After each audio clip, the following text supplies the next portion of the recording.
you compelled to write this book, Edward? Was it just an urge that came, like it's time to do this?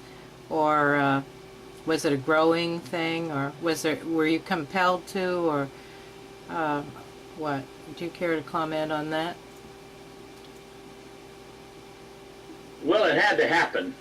It probably was 30 years in the making. I actually started it in 1996, and that www.selftransformation.org is a watered down or edited version of what I started in 1996 to write.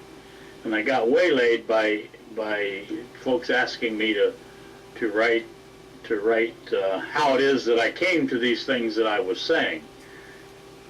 So I halted it then, and it wasn't until 2010 here, after a few 10 years on Pal Talk, that it finally came about again.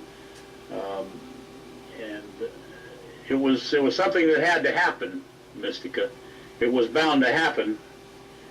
It had to find its own way, like finding your way out of a maze. It finally popped out like a baby born. Edward, do you see this as being timely in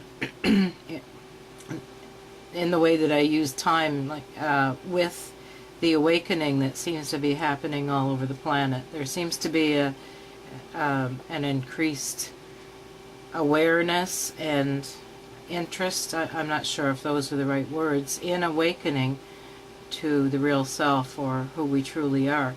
So do you see this as coinciding with what you see happening around you, or do you even see that? I've been watching it myself for 30 years. Never had heard anything about it until 30 years ago, 1979, November the 19th. And it seemingly has gotten, both sides, if you will, seemingly has gotten more active.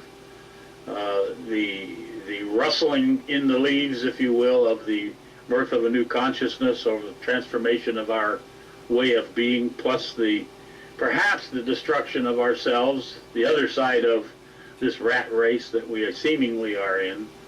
So yes, it seems to me like the birth of that consciousness 30 years ago and the birth of this book were both a natural course of events, something that happened along the way in the exact, or the perfect time for them to happen. Did I hear you correctly when you said, what I thought I heard was both sides?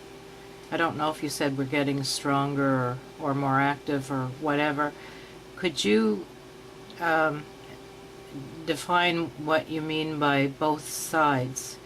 Because what immediately came here was awakening to out of the dream versus everything that attempts to keep us in the dream. Is that what you were referring to? Would you care to speak on that?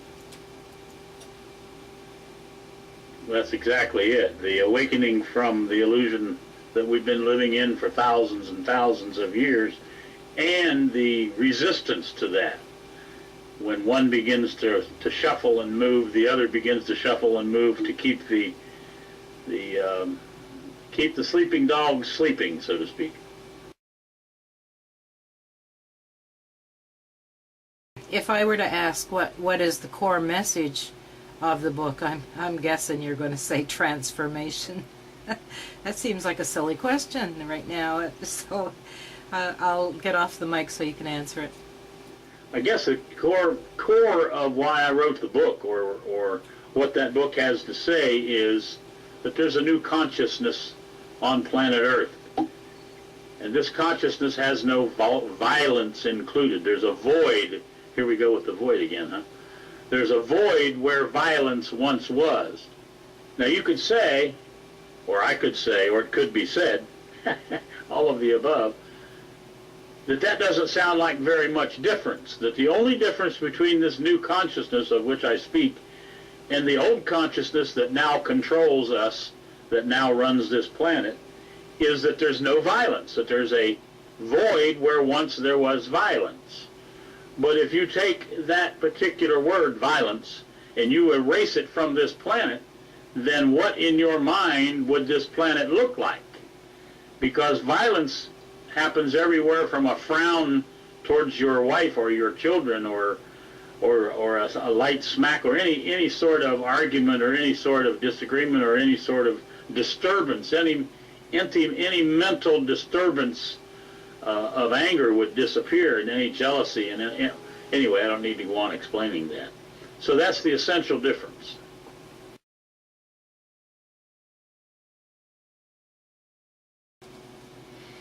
Okay, one more question did come out of that, and I can't recall now how you worded it about it being dangerous to discover that knowledge, let's say, without discovering the self first.